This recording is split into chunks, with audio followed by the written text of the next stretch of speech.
The story begins with a noblewoman's sacrifice. Ariana Astaroth marries a wealthy commoner, Rowen Green, to save her prestigious family from a crushing 100 million debt. But 5 years later, betrayed by her husband and best friend, Ariana demands a divorce. Will she break free, or be buried under the weight of her past? When Alhina came into Ariana's room, there was happiness on her face, so she said, "Please congratulate me, Ariana, I'm pregnant." Hearing this, Ariana said to himself, "That's what Alhina, my foster sister, told me," with a smile on her face. Then she asked, "What are you saying, Alhina? You aren't even married yet. Did someone take advantage of you?" Alhina calmly replied, "Of course not. I wanted this." Ariana, holding his head, said, "That's a relief, at least. I'm happy to hear that you wanted this pregnancy. Let's begin the arrangements for your wedding before you start showing. No one will know that you got pregnant before getting married. That way, we'll be able to avoid any bad rumors." "Don't worry, Alhina,"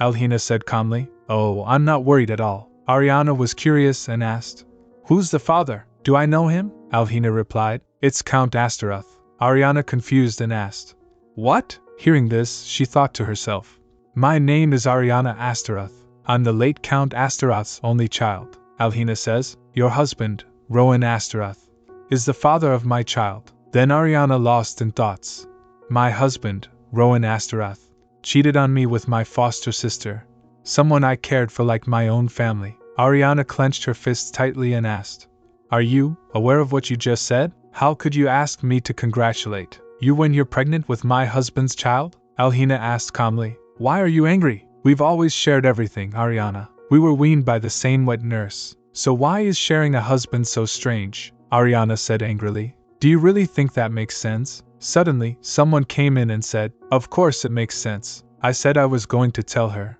After all, you're with child now." It was Rowen Astaroth. Alhina smiled quietly to herself and thought, "But still, I should be the one to tell her." Seeing this, Ariana thinks to herself, "You know how close we are, my lord.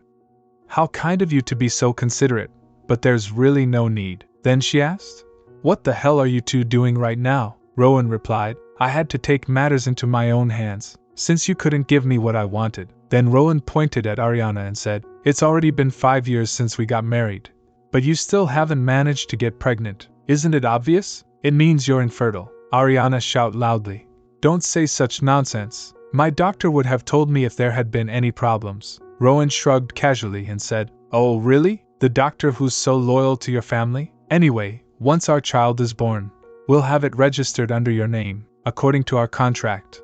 My child will inherit my title." She speaks. "You've lost all reason, haven't you? The contract says that our child will inherit the title, even if the child were raised outside the manor.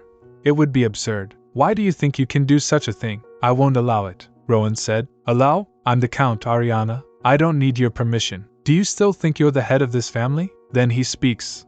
"It's like you've forgotten that you'd be living on the streets right now, if it hadn't been for my family's money." Hearing this, she lost in thoughts. There's some truth to that. Rowen Green was a rich man, who had inherited his assets through his father's pawnshop. We signed a contract when we got married. Rowen had to pay off House Astaroth's debt of 100 billion, and Count Astaroth had to take Rowen in as his son-in-law. According to the Empire's laws, a woman cannot become the head of a family. After my father, the previous count, passed away, my husband, Rowen, took on his title. Rowen said, "I'm Count Astaroth, the head of the family. The fact that I was a commoner who suddenly got rich has nothing to do with this. Isn't obeying your husband your duty as the countess?" She began to think. "Obeying my husband?" Then she said, "All this time, I've done my duties as the countess and your wife, regardless of your stupid behavior, and this is what I get in return." "Very well," Rowen added, "so you've finally come to terms with your reality. From now on, you'll do what I..." Ariana, cutting him off, cold and calm, "I want a divorce." Rowen, surprised, said, "What?" She speaks. "I said I want a divorce." Rowen, angry, thought to himself, "A divorce? But that means I'd have to give up my title." Then he shouted loudly, "Don't spout nonsense. Do you really think that's an option? We signed a contract. You'd have to pay me back all of the money I've given your family, and it'll be 5 times the original amount. Since you asked for a divorce first, you don't have the money for that." She took a step forward and said, "Who knows? I wouldn't be so sure if I was you. Just wait and see, Rowen. I'll ruin you in a way that your pitiful imagination could never come up with." She said that and walked away, while her sister silently watched everything unfold. The future of House Astaroth. Society has changed quickly, as factories were built, and businessmen started to gain more power. Farmers hung up their pickaxes and moved to the city. Several noble families met their downfall, because they were unable to keep up with the modern ways of land management. However, House Astaroth's situation was a bit different. She stands in front of her father's picture, lost deep in thought, staring silently. Things wouldn't have gotten this bad had my father focused on our family's future instead. The nobles who were having financial difficulties sold artwork and relics to other countries. But my father took out a loan and bought everything. He believed that works of art like that had to be passed down to future generations and protected at all costs. I don't want to blame your beliefs, father, so now I'll be the one to protect what has been handed down to me. She then begins to form a plan in her mind, determination shining in her eyes. The first problem I'm met with is the huge compensation I have to pay Rowen. If I want to get divorced, I'll try to raise that money using the funds I have on hand. I need to strategize my divorce. 5 years ago, when his father fell gravely ill, he confessed that he had treated those who worked for him very poorly. But since his daughter loved him, his words moved her deeply. Then Count Astaroth said, "I'm sorry, Ariana. You're having a hard time because of your incompetent father and his wretched beliefs." When the nobles heard that Count Astaroth was buying everyone's relics, they threatened him, saying they would sell their relics to another country in order to force him to buy things for a higher price. The relics we have in our storage room don't cost what they used to, so even if I sold everything, it would be hard to pay back the 100 billion debt. I've done wrong by all the people who have worked hard for our family's sake. She says, "There's a way, father. I'll marry the son of a newly rich family and give them good conditions." Count Astaroth shocked and said, "That's nonsense. I won't let you get married like that. We still have some time until the deadline. We'll find another way." She speaks, "You know it won't be easy, father. We've already sold all our land. Shouldn't we at least protect this manor?" Rowen proposed to me. He surprised and asked, "Rowen? Do you mean Palin Green's son?" She replied, "Yes." Mr. Green was the owner of the biggest pawnshop in the capital. His son Rowen inherited all of his assets. He said he'd pay off our family's debt if you accept him as a son-in-law. That way, I'll be able to protect all of our precious relics too. And, well, Rowen's quite handsome and tall. I hadn't seen him in quite some time, and when we met, I was mesmerized by his shiny blonde hair. He also looked cute, asking me to marry him. He sighs deeply and speaks, "Besides, nobles don't get to marry based on love." Palin was indeed an old friend of mine, but Rowen isn't of noble descent, Ariana. She took his father's hand and said, "Times are changing, father, and we must evolve as well. I'm marrying Rowen. That's my final decision." Ariana, walking toward her room, said to herself, "Rowen sees me as a stupid noble lady, so he probably has no idea that I've secretly been earning money this whole time. I worked as a broker, helped nobles who didn't want to show their faces at the pawnshop, buy and sell works of art.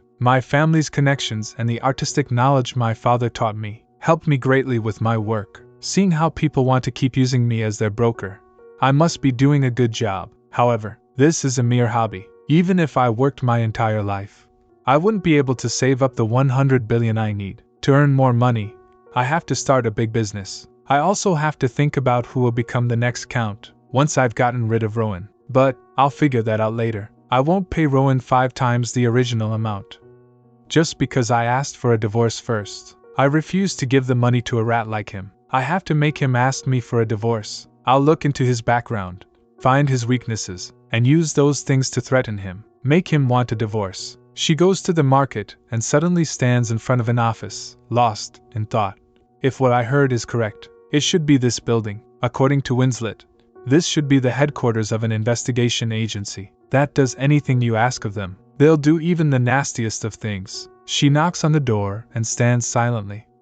After a while, she starts thinking, why isn't anyone answering the door? Did they not hear me? I'll knock a bit harder this time. As soon as she moves forward, the door seems to hit her in the face. She looks and sees a young boy. She starts thinking, I didn't know the person in charge would be such a handsome man. He asked, "What is it you want?" She began to think again. Does he think he can act like that because of his looks? That's no way to treat a customer. Then she asked, "You're asking what I want? Okay, I'll tell you. though I would have told you anyway. After all, I'm a customer, he said. Ariana Astaroth? She thinks again. For a while, I was mentioned in the gossip papers, but it looks like rumors about me have spread all the way here. Well, I guess it's normal for an investigation agency to have a lot of information. I'm a noble lady who married a commoner to save her family from ruin. Then she says, yes, I'm Ariana Astaroth. It's unfair that only you know who I am, so please tell me your name, he said. Rowen. My name is Rowen. She is surprised and starts thinking, was this name that common? That bastard. Why does he have to have the same name as that bastard? Rowen asked. What's a noble lady such as yourself doing in an alleyway like this? She asked. Isn't it obvious? I'm here for the investigation agency. He's still confused and thinks. Investigation agency? She said. My feet hurt because I walked quite a while to get here. Could we go inside and talk? She came inside and started drinking tea. Suddenly someone enters from behind and asked, what's going on, Wendy? It was so noisy, Wendy said. I told you to stop using weird nicknames, Kazan. Then she thinks. Wendy? Kazan asked. A person? She replied. Yes. I am, Kazan says. Am I hallucinating? Wendy whisper. Stop it. She's really here. Hearing this she thinks. Do they not get customers that often? Then she raised her hand and asked. Excuse me, would it be alright if I told you why I'm here? I came here to make a request. Kazan turns and asks. A request? What kind? She replied. I want you to investigate the background of my cheating husband. They were both surprised. Then she began to think again. What's with this atmosphere? Are these men actually skilled investigators? Kazan nervously asked. Lady, why are you making a request like that here? She asked. Then where should I go? Isn't this an investigation agency? An investigation agency. This place? Am I wrong? My friend told me that you were skilled detectives who'd do whatever you're asked. If not, then what is this place? Kazan said. It's she speaks. You're located in a house down in an alleyway. It looks more like an office than a home. You don't have a sign outside. Is this some sort of secret organization? Kazan says. Of course not. This is an investigation agency. Of course we're an investigation agency. Welcome, dear customer. Just tell us what to do. We'll do our best to investigate. She wipes her face and asks. How much money do you want for my request? Kazan replied. About 3 would do. Then he thinks. Will she agree to 3 million? She said. 30 million? Very well, she said to himself. They asked for more than I thought they would. Then she said. Oh, and I'd like to pay with this. Kazan and Wendy surprised, staring at the item. Then both of them think. That's so ugly, Kazan asked. You want to pay the fee with this thing? Then he think. Is she actually a con artist? She confidently speaks. That's right. Put this up for auction under your names. A week after you do, I'll buy it for 30 million. The Kazan thinks with a skeptical look. Put it up for auction. This thing, she says while handing them an envelope. The auction you'll use will happen at this place, 1 week from now. When the Kazan opens it like this, he is shocked that. An invitation to the Sadaran auction? Then he thinks. Don't they only buy and sell the top 1% most expensive pieces of art at that place? He said. I've heard of this auction. Do you think it'll be possible to sell this weird this? I mean, he think again. I said it. Then Wendy thinks. He said it, Kazan said. To sell this sculpture at that auction? She firmly speaks. Of course it will. I've already talked to the owner. You won't receive the full amount until you complete my request. But I'll give you a deposit for now. Wendy confused and asked. But why are you making things so difficult? Do you need to get your money laundered? I'm not interested in being involved with anything suspicious, she replied. I have never done wrong by people. I always stake my name on everything I do. I can promise that nothing untoward or bothersome will come back to you, Wendy said. We cannot agree to do something without knowing the details. Tell us what you're planning. We'll accept the request if you do. Kazan shocked and says. Wendy, she said while picking up the cup. It's nothing special. I just want to do some business. Both of them thought. Business? Then Kazan confused and thinks. Why would a noble lady want to go into business? I don't think that'll be an easy thing for her to do. I'll have to shatter whatever image they have of me, she said. I want to make myself known through this auction. I'll prove that I'm someone who sells proper items. I'll see you at the auction hall next week. As soon as she left, the Kazan shouted loudly. What the hell were you thinking, accepting her request like that? You should have turned her down, Wendy said calmly. You're the one who asked her for 30 million, Kazan speaks. I was caught off guard. Anyway, you could have still turned her down after she told us what her request was, Wendy asked. And how would I have done that? Did you want me to tell her that this is actually a secret organization run by the Emperor? So we won't be able to accept her request? This place is a nameless order of knights. However, it wasn't given a fancy name that had dragon or unicorn in it. This office is the headquarters of an order that carries out Emperor Hector's secret missions. Kazan speaks. I expected you to make something up. And speaking of, how did that Ariana Astaroth lady even know how to get here in the first place? Wendy says. Obviously, that punk Winslet couldn't help but brag. Kazan said. I'll leave it to you, my friend. Ugh, that bastard. If he wasn't Duke Etzel's second son, I would have punched him by now. Because of him, his childhood friend wants us to look into her cheating husband's background. We can't do this. Let's think about what to do. We can tell her that we didn't find anything. Nothing good comes from getting involved in someone else's family matters. And since we couldn't find anything, we won't take her money. Then, once we return the statue, we'll have washed our hands of it. Hearing this, Wendy said, Well, I don't think we can do that. Kazan sharply asked. What do you mean? Wendy replied. The list we received yesterday. Count Astaroth's name is on that incident's list. If we have the support and aid of Countess Astaroth, who wants to dig into her husband's past, then we might have an easier time investigating. Then Wendy, pointing toward the statue, said, It's also suspicious that a noble lady like her wants to do business using things like this. There's no reason we have to tell her right away that this isn't an investigation agency. As soon as she came home, the maid said, Welcome back, my lady, Ariana asked. What happened to the person who was following me? Maid replied. Thankfully, they were tricked and followed Sarah instead. They'll think that you went to the bookstore, my lady. Hearing this, Ariana began to think. Rowen probably got someone to follow me because he was anxious I'd file for divorce. Maid says, There's also something else. His lordship told us to give the guest room to that wench, Alhina. I tried to stop him, but he wouldn't listen. I'm very sorry. Clenching her fists in anger, she thinks, How dare he humiliate me by giving his mistress the guest room? So, this is his way of showing me he won't hold back anymore. Alhina, looking at the ringing bell, said, I don't think the bell is working.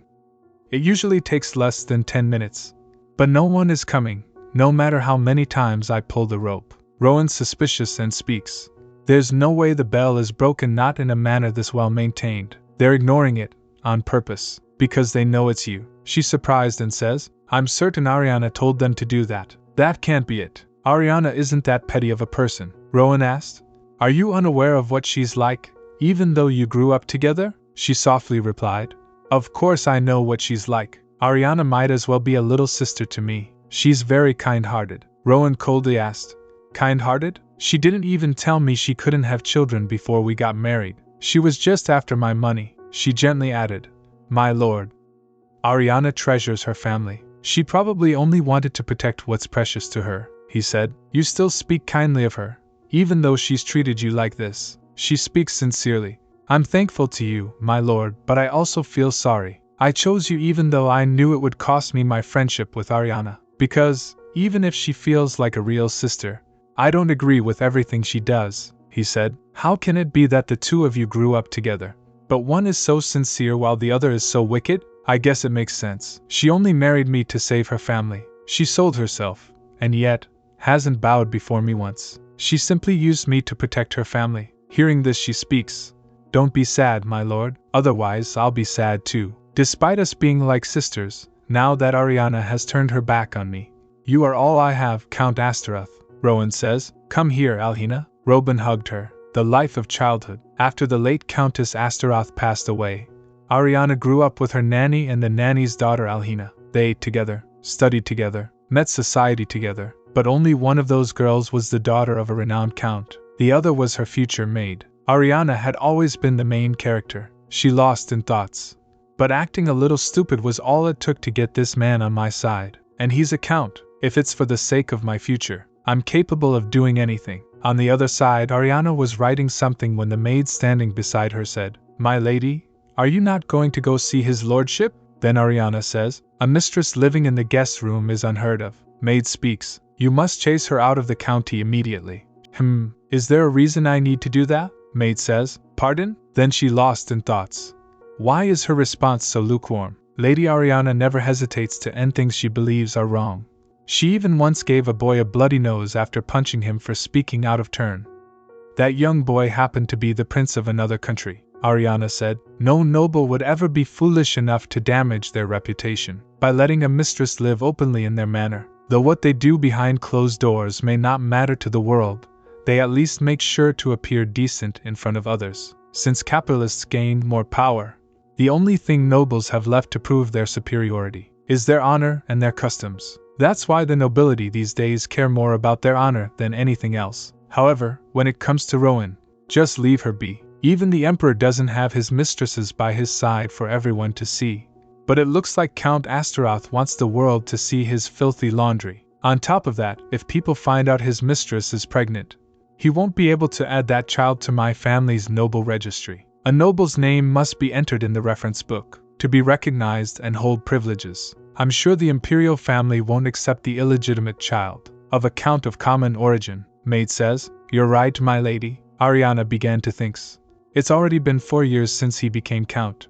Yet he still knows nothing of how high society works. I'm not surprised. All he's done is indulge in the fleeting joys of a young noble's life, instead of fulfilling his duties as the count. However, the reason his business isn't in shambles, even though he never works, is Cameo. He's Rowen's property manager. Is it due to Cameo's talent that Rowen's business is thriving, despite it being so different from the pawn shop that Mr. Green used to run? I'd also like to work with a talented person. Ariana sealed the envelope carefully, looked up, and said, "By any chance, do you remember Mr. Daniel?" "I need a professional in his field," Maid says. "Yes, I do. He worked with Mr. Green doing professional restoration work. However, Mr. Daniel quit after a rather unsavory incident." Ariana handed over the envelope and said, "I'm aware. That's exactly why I need him." Then Maid says, "I see. Then I'll make sure this letter reaches him. Oh, and you'll need a new maid to replace Alhina, my lady. I was thinking of giving the position to Gwen as head maid. I chose her myself along with the butler." Hearing this, Ariana asked, "Is she the one who takes care of the tea?" "All right. I trust the two of you." She opened the magazine and began to read. Currently, the Empire's luxury goods market is mainly controlled by wealthy collectors from the Republic of Lynette. Similarly to how the Empire yearns for Lynette's riches, the Republic longs for the Empire's history, a culture that has continued for centuries, refined customs, and traditions that have been polished over the years. These are the reasons the Republic is obsessed with the relics and pieces of art that hold the Empire's history. She closed her eyes and drifted into deep thought. They're just rich people who think owning historic items will raise their noble stature. I'm certain the pieces I plan to selling will be immensely desired by people like that. Rowen was a great husband at the beginning of their marriage. He was so devoted to Ariana that the late Count believed his daughter to be in good hands. However, Rowen's true colors started to show after he became the Count. Ariana recalled that Duke asked, "Bookkeeping? Isn't taking care of the family's inner workings usually the wife's job? Take care of insignificant things like that yourself. I'm too important to bother with such small matters." "What? You need money? Your luxurious lifestyle is the reason you're always broke. Just look at my mother and little sister. They save all of the money I give them. I have to go hunting with Marquis Pellic today. This is my chance to get closer to him. Why would I let something as trivial as your birthday get in the way of that?" He smirks and said, "This is why they say women are no good. You don't understand what's truly important and what isn't." The servants whisper in a dim hallway. Ariana listens calmly. Maid asked, "My lady, you really want us to do everything that Count Astaroth says?" Another maid speaks. "He won't stop terrorizing the servants, and claims that we don't obey him. I've taken care of this household like it was my own family for my entire life. I consider you a part of my family, Lady Ariana. His lordship being of common background is not the issue. We can't keep standing by and watching him treat you so horribly, my lady." Ariana says, "Please stop. Regardless of the circumstances, Rowen is still Count Astaroth, and my husband. If you look down on him, it's the same as looking down on me. So please, respect him as the head of this family and as my spouse. I, too, shall fulfill my duties as his wife." The door suddenly swings open with a loud bang. Rowen steps in, speaking forcefully. "Ariana," she asked. "What is it?" he replied. "I'm sure you know why I'm here." Hearing this, she began to think. Shouldn't he be happy now that his mistress lives with us? He asked. Are you pretending not to know? She replied. I genuinely don't know what you're talking about, he says. You're really spewing nonsense. The servants won't attend to Alhina no matter how much she rings the bell. If I hadn't been with her, that sweet girl would have probably continued suffering in silence. Are you still going to act like you don't know what I'm talking about? She thinking again.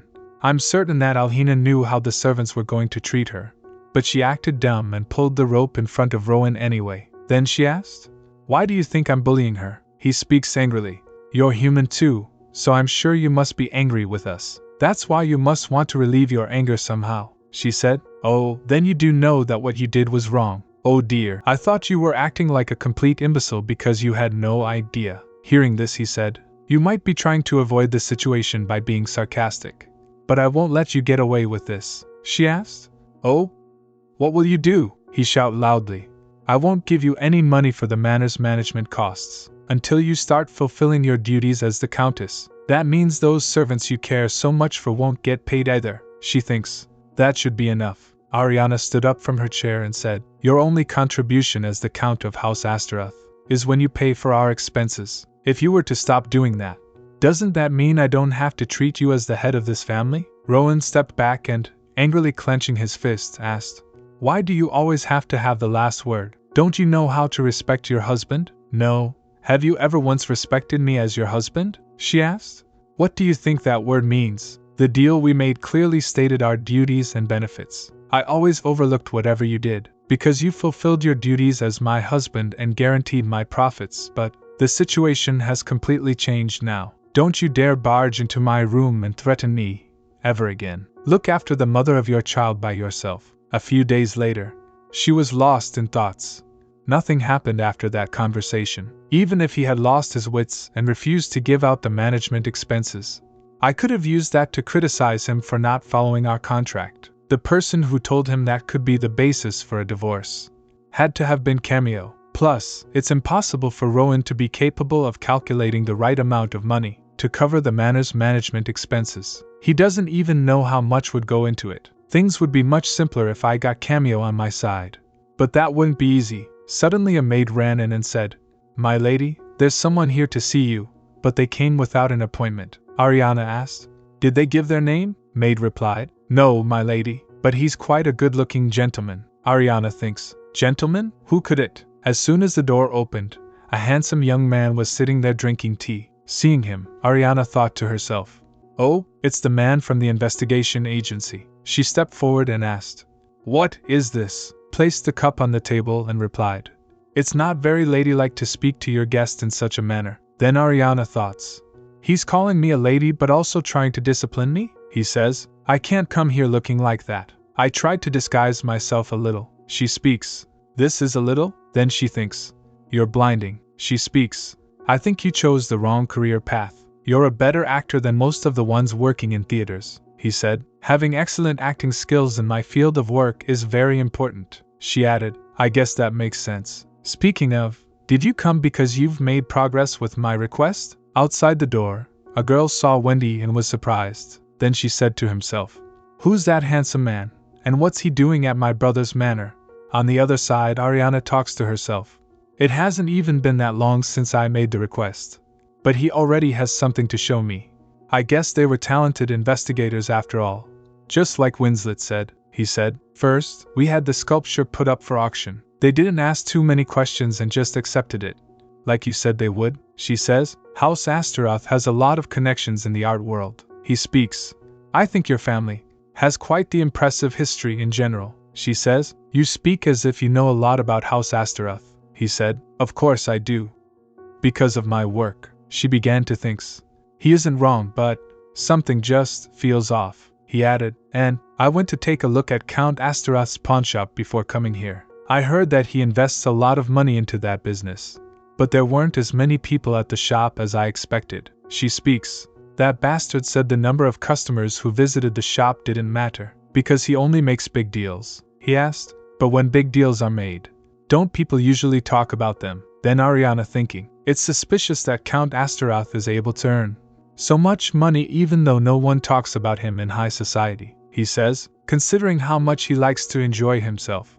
It's even stranger that he hasn't gone broke yet. That's why I think we should start by figuring out where Count Astaroth gets his money from. Would it be possible for me to see his accounts? She said. Count Astaroth's property manager, Cameo, is in charge of his accounting. We agreed to keep our bookkeeping separate, so I've never even thought about looking at his documents. He says, then, I'll just have to steal it. She shocked and said, Pardon, he added. That's all I had to report regarding your request, my lady. Hearing this, she lost in thoughts.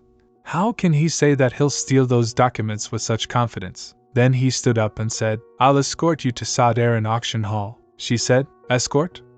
You're acting like a proper nobleman, he says. I told you, it's a given considering my job. Then Ariana said calmly, and saying you'll be my escort is just an excuse. You're actually coming to see if I buy the sculpture for 30 million like I promised, aren't you? Wendy stepped forward and says, No, I don't have any doubts about that. Getting money from a noble lady like you is very easy for someone in my line of work. Ariana looked at this and fell into deep thought. He's saying that what he does is dangerous, huh? Wendy speaks. Oh, and starting from today, please address me as Baron Sir from the Crossel Principality. I'll also come visit under that name, Ariana asked. The Crossel Principality, Wendy replied. They don't communicate much with the surrounding countries, and very little is known about the region. So it's a good country to use as part of an alias. Then Wendy thinks, I only met the Duke and his son once when I was a child. Wendy asked, Do you know any nobles from the Principality, my lady? Ariana replied, No, I don't. Wendy asked, None at all? Ariana replied, That's right. But my late father was friends with the Duke. Wendy added, I see. Ariana asked, Can't I just come to the investigation agency to get updates about my request? Wendy asked, You want to go to that secluded alleyway by yourself again? Ariana replied, It's not that dangerous as long as I don't draw attention to myself. Wendy grabbed her forehead and said, My lady, your very existence will attract attention in a place like that. Hearing this, she lost in thought. Do investigators usually care this much about the well-being of their clients? Wendy speaks. All our efforts would go to waste if our client got killed and we didn't get paid. I don't want that to happen. Ariana thinks again. Oh, that makes sense. Then she asked. Then what if you send me letters instead? He replied. The information could get manipulated or leaked before it reaches you. Telling you in person is the safest way to do things, she said. But you're just looking into my cheating husband's background. You're acting as if we're dealing with some sort of national secret. He says, I simply like to do things properly. Anyway, I'll take my leave now that I've updated you on everything. I'll come again if I have something to report. She asked. Wait, how should I explain your visits to my husband? He replied. There are plenty of excuses you could make. For example, you could say I'm your lover. She said. Excuse me. He raised her hand and asked. Why are you acting so surprised? Your husband also has a lover. I'm sure he'd be enraged if he discovered you have one as well. It'll make him realize how awful it feels to get cheated on, and he'll be shocked when he sees how handsome your lover is. Hearing this, she began to think, how can he say that about himself? Well, he isn't wrong. Then she smiled and said, I think I'll use a different excuse. I don't feel that irritated. I don't need to take revenge on him. Hearing this, he says, You aren't mad? She speaks. I am, but not because he has a mistress. Well, I guess I would have been rather shocked if this had happened at the beginning of our marriage. She thinks again.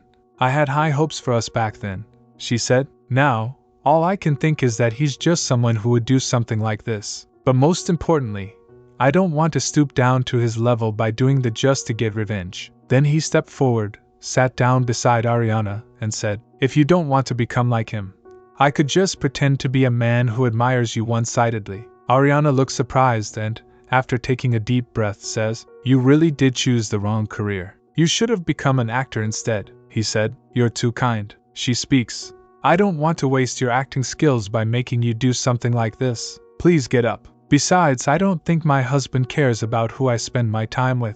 Just say that you're a businessman from Crossel, and that you came because you're interested in the late Count Astaroth's collection. He kissed Ariana's hand and said, Understood. I shall abide by your wishes, my dear client. I'll come on the day of the auction to escort you there. And then, he walked away. She saw him and lost in thoughts. He's acting like an actual nobleman from the Principality. He's a better Rowen than my Rowen. He really is a professional at acting like nobility. Ariana opened the door and stepped outside. Flory was standing right in front of her. Flory says, Oh, Ariana, Rowen Astaroth's younger sister, Rowen Green. Ariana stepped forward and asked, "What are you doing over there?" Rowen replied, "I was just taking a look at all of your beautiful accessories. It's time for dinner, so I'll get going now." "Have a good evening, Ariana," Ariana asked. "Rowen, don't you think you should leave that behind? I'm talking about that ring on your finger. It's mine." Hearing this, Rowen thinks, "Oh no, I'm in trouble. I hadn't been caught this entire time."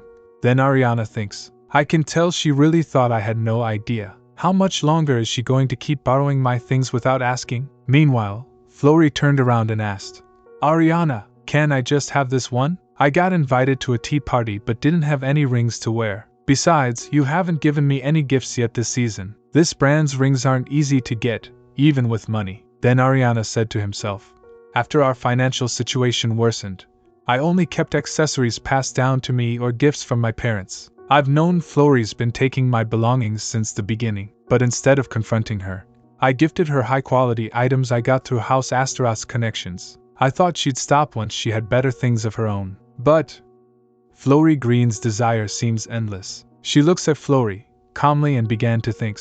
Seeing how she's asking for the ring despite getting caught red-handed, she must think that I'll let this go. However, there's no reason for me to overlook things anymore. After all, I don't need to see her as the sister of my husband whom I'm grateful to for resolving my family's debt. Then she said, "Rowen, I think it's time we stop pretending this is all a misunderstanding." Rowen nervous and asked, "What do you mean? A petty thief?" Ariana said, "That's right. I won't ask you to return what you've already taken, but I'd appreciate it if you stopped taking things without asking from now on." Rowen thinks, she knew this whole time? Then, why now? Why is she finally saying something? Rowen angrily took off the ring and threw it, then said, "I knew this would happen. You look down on my family just like the others do because we used to be commoners, right? The only reason you're okay is because of my brother's money, but you can't even give me one stupid ring? Don't you think you're being too ungrateful?" Then Ariana said, "If it was really thought that was important," she speaks, "you wouldn't have accepted all the dresses, the accessories I gave you, or the invitations I extended." Ariana asked, "Doesn't that seem like him running a charity?" Hearing this, Rowen thinking, what's gotten into her? I was certain that she'd just bow her head this time too. Is this who she really is? Ariana speaks, "Oh, come to think of it, that dress you're wearing belongs to me too." Rowen thinks again, what is she? Is she going to take it off of me? Then she shouts loudly, "I have to get going now. My brother won't let you get away with insulting me like this." She walked away. Then Ariana said to himself, does she really think I'd get scared by that? When Ariana saw the ring, it reminded her of her mother, the one who used to gently place her hand on Ariana's head with love. Rowen emotional and began to think, this is really insane. Has she lost her mind? I know Mr. Brother will make her pay for this. She runs into the room, crying, and shouts loudly, "Rowen!" Rowen said, "Rowen, Ariana," Rowen asked, "What happened?" "She confronted you for looking at her accessories, and threw the ring you had on into the trash right in front of you?" Then she clenched her fist tightly and said, she really has no intention of holding back anymore. She always buys herself expensive accessories during each new season, but she won't give you a single ring? Rowen said to himself while crying. And I haven't even seen any new ones in her jewelry box. Is she hiding them somewhere? Rowen thinks, does she want to get divorced? But where will she get the money from? Suddenly, her mother enters the room and says, I haven't come by in a while, but it sounds like things have gotten quite noisy. Rowen said, Mother says, it sounds like my daughter-in-law has forgotten her place. I'll see to it that she remembers to lower her head again. Ariana was coming up the stairs with the maids when suddenly Mrs. Green stood right in front of her. Her face was stern, and her eyes held a cold, cutting sarcasm. Mrs. Green is Rowen's mother. Seeing Mrs. Green, Ariana thought, after Rowen, I knew that Mrs. Green would come. Then she bowed and said, I heard that you were here, Mother. Mrs. Green speaks. Really? I thought you weren't aware, since you didn't even come to greet me. Rowen sacrificed a fortune to save your family from ruin. Everyone here would be on the streets if it hadn't been for him. How can you be so ungrateful? Housekeeper said, Ma'am, please watch how you speak. Countess Astaroth, a noble woman, who was given the title OD Lady by His Majesty himself. Mrs. Green says, if she wanted me to treat her like a lady, she should have married someone other than my son. I'm Count Astaroth's mother. I'm the mother-in-law of this lady who was given her lofty title by the Emperor. Mrs. Green, touching her with the royal fan, said, "Can't you see that your housekeeper is disrespecting your mother-in-law? Do you think that's proper? Even the servants are acting out. Because you don't respect me, Ariana." Ariana asked, "Are you claiming that my maid disrespected you because I didn't set a good example?" "Yes, don't you agree?" Ariana, moving the fan away, said, "So you're saying that in order for one's subordinates to act properly, their master must set a good example, correct? So that's the reason Count Astaroth became a cheater. Because of the example you set for him, mother? After all, you're Baron Alpina's mistress." Mrs. Green speaks. "What?" Ariana said. "It seems your son become a cheater just like his mother. I think you'll have to educate your son better. I'll make sure to teach my people as well. I'll take my leave." Mrs. Green stepped back in fear and said, "You, come back here right this instant." This she said. "It feels wonderful seeing you finally stand up to her, my lady. I'm sure you feel satisfied as well. Until now, you've treated her respectfully, no matter what she did." Ariana says, "You're not wrong." Then Ariana lost in thought. "But honestly, dealing with this family is exhausting. I wish the auction day of the auction would come faster." A few days later, the morning of the Sadaran auction, Gwen said, "You're ready now, my lady?" Ariana speaks.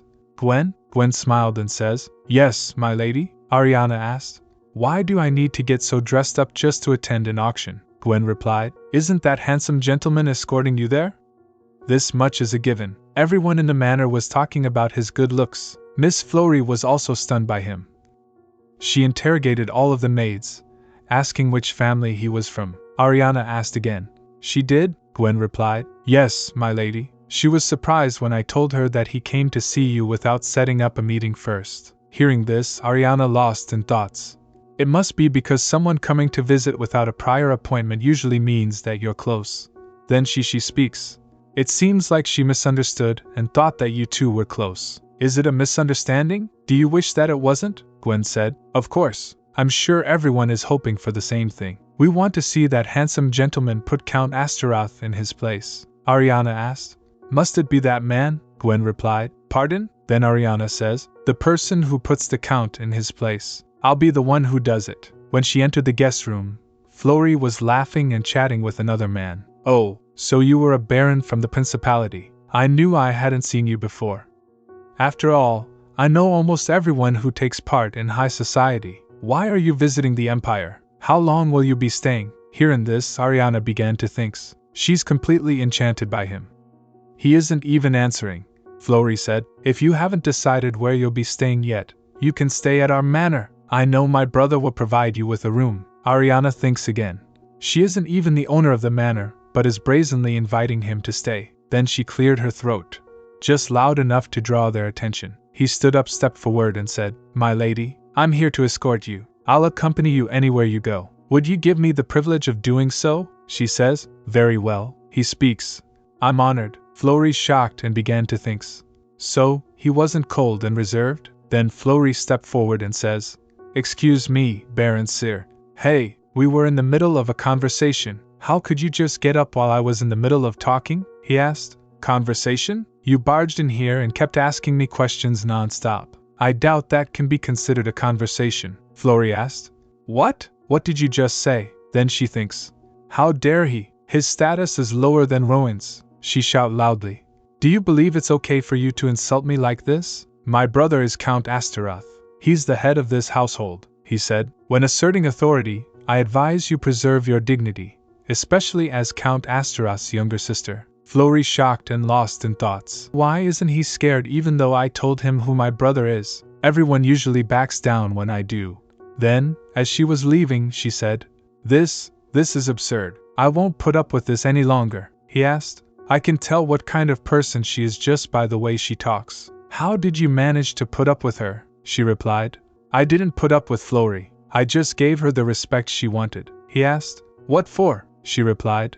"She's the little sister of the husband who fixed my family's debt. I'm sure she's on her way to tell him everything as we speak. If we want to avoid things getting more complicated, we should get going. You said you'd be my escort, right? There's somewhere I need to go before we head to the auction hall. I'd like it if we could hurry." After a while, Ariana went to the Empire's central bank. Bank manager asked, "Welcome, Countess Astaroth. What brings a VIP like yourself all the way here?" "I would have sent someone to your residence had you contacted me beforehand," she replied. I'm on an outing, and there just happened to be something I want to look into. Please show me House Astaroth's transaction history for the past year. She was flipping through the transaction history at the Empire's central bank. Then, she began to think, this is ridiculous. All the transactions have only been made by those two people. I can't even tell if this is that bastard's family's account or my own. Writing a check is simple. In order to buy something, all you need to do is use a check from the checkbook provided by the bank, write down the price of the item, and sign the paper. The merchant then takes the check to the bank and receives the money from the customer's account. Normally, only checks signed by the account holder are valid, but Rowen argued that his mother and sisters should be allowed to write checks under House Astaroth's name as well. I permitted it because I knew what it felt like to be excluded from inheritance just for being a woman. But the amount of money they've used has exceeded my expectations. Rowen has never given me enough money to fully cover the manor's management expenses. Suddenly, she held her head and thought to herself. They bought 8 handbags in a single month? Each of those bags costs as much as a commoner's monthly pay. My goodness. It's absolutely absurd that Rowen has no idea what's going on. It looks like he thinks their spending habits are still the same as from before we got married. Then she speaks. Please make it so that any checks trying to use this account are only valid if they have my signature. Manager asked. What about Count Astaroth's signature? She replied. My husband isn't involved in the manor's management, so mine will be enough. After all, he has his own account, manager said. Then I shall make the change if you give me a handwritten document detailing your request, my lady. She thought to herself as she signed. Normally, if a nobleman's wife came here alone, it would be useless. But the bank will handle things for me since they're aware Rowen used to be a commoner. I didn't intend to use our difference in status for something like this. I'm not doing this just to keep those two from using our money. Soon, when the merchants come to collect their payments, and are told the signatures on the checks aren't valid, they'll go confront Count Astaroth. That should make Rowen realize how much money his mother and sister have been using. He'll also have a hefty bill to pay. It's rather fun observing a family quarrel from afar. When she entered the Sadaran auction hall, a young boy spoke up.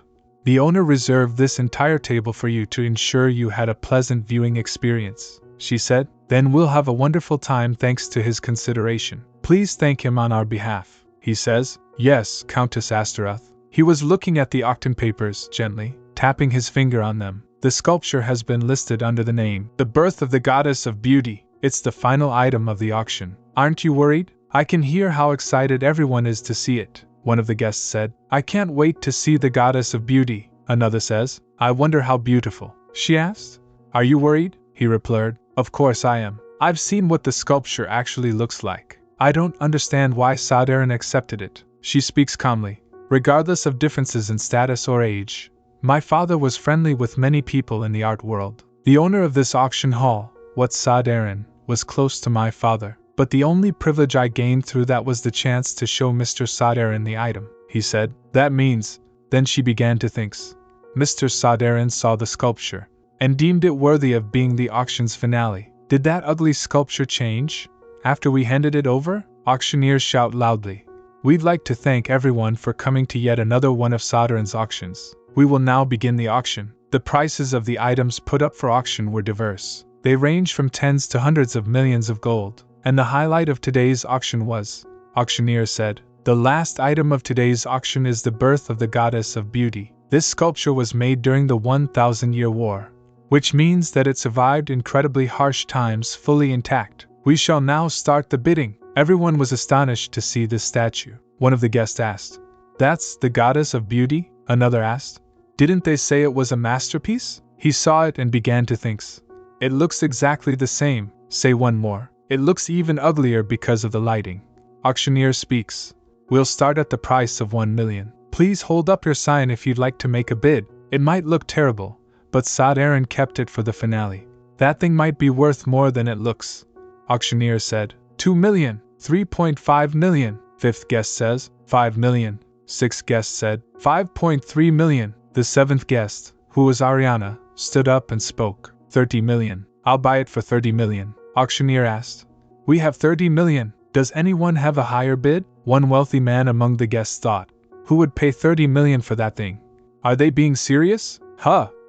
It's a young woman. A naive young girl must have come here to flaunt her money. She paid 30 million for something just because it was listed as the finale. Women and their luxuries, auctioneer said. If no one else has an offer, that will be the end of the bidding. All right, sold. Could the buyer please come up to the stage and pay to collect their item? A stir in the crowd. Someone recognizes her. Guest said, Huh, that woman.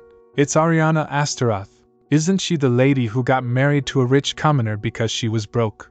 Another replied, I heard that the late Count Astaroth spent the entire family fortune because he was a manic collector. Third one added, Well, it seems like she's wealthy enough to buy strange items now that she's married to some nouveau riche. Wendy began to think.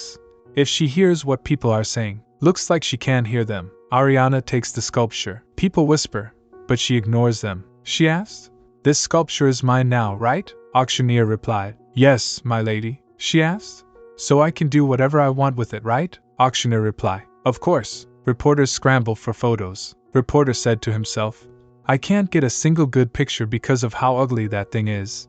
But I need one for the newspaper. Ariana smirks. Then, in one shocking move, she drops the sculpture on the floor. Gasps fill the hall. Wendy thinks, I'm sure this. The guests began talking among themselves. Is she insane? Did she just throw it on the floor? Then Wendy thinks again. This will let people know who she really is. I feel like my heart is going to pop. Cracks spread across the outer layer. Wait, what's that on the ground? Auctioneer said. There was a sculpture hidden inside that thing. Ariana wipes off the dust, revealing a stunning, untouched statue of the real goddess of beauty. Then she said, Now the name matches the statue. A dimly lit office. Years earlier, Ariana's father and her advisor Pablo speak. Pablo said, My lord, I told you to take me with you when you leave to purchase items like these. His father says, But I had to go deep into the south to get them. You wouldn't have been able to work if you had accompanied me. Pablo said, You can start worrying about my job when you stop getting conned into buying strange items. Why? Did I buy something weird again? You bought a total of 5 items, but one of them seems to be a copy. Ariana saw it and said, The sculpture did look a bit suspicious. Ariana speaks. It's all droopy, but the structure underneath is solid. Maybe it's holding some kind of secret, father says. Making a sculpture is a skill in itself. Pablo asked, Why would a skilled artist create such a misshapen piece? She replied, Could it be the unfinished work of a really famous sculptor? Or maybe the designer and the sculptor were two different people. Pablo, analyzing closely, speaks. It seems like this sculpture was made during the period of the 1,000-year war. She says, The 1,000-year war? Pablo added, Indeed, it was a civil war between two powerful families, each fighting for the title of emperor. I know about the war. It lasted around 100 years, but they called it the 1,000-year war because it was so brutal that it felt like it went on for 1,000, right? She asked. Aren't pieces from that period really rare? Most of them must have been destroyed, right? Pablo replied, Correct. Finding a piece that's fully intact from that period is nearly impossible. Depending on the quality of the artistry, it might even become a national treasure. Father asked, Is it actually from that time period? Hearing this, Pablo replied, Indeed. You managed to make a good deal this time, my lord. It's highly valuable since it was made during the 1,000-year war. Even though the artistry is lacking, Father asked, Then which one of the 5 items is a copy? Pablo replied, The first edition of Elidze, my lord. Father said, But I was convinced that one was real. She grabs the sculpture, turning it upside down. Ariana said, Mr. Pablo. There's something written on the bottom of it. Hearing this, Pablo speaks. Oh, right. It's an encrypted message. I haven't been able to figure it out yet, but I think it's a description of what this sculpture is. Then Ariana said, Artists usually write their name or the title of the piece so they can get recognition.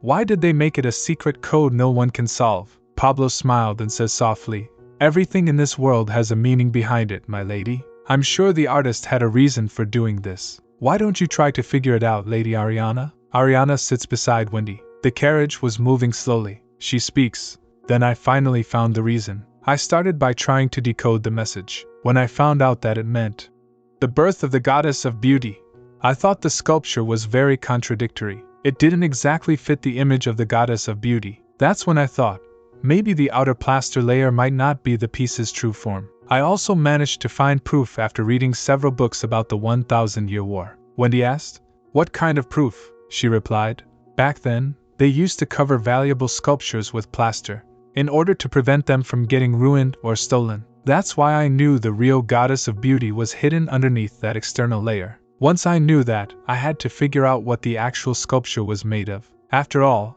I needed to break through the plaster to get to the goddess of beauty. Flash of Ariana staring at the sculpture with determination. He said, if things had gone wrong, the real sculpture could have gotten damaged. She added, exactly. It took me several years to figure it out. I could have gotten it restored, but I wasn't in a hurry, so I just kept it that way. Fortunately, I finally found a way to make good use of it. He says, still, I can't believe you threw such a valuable sculpture on the ground like that.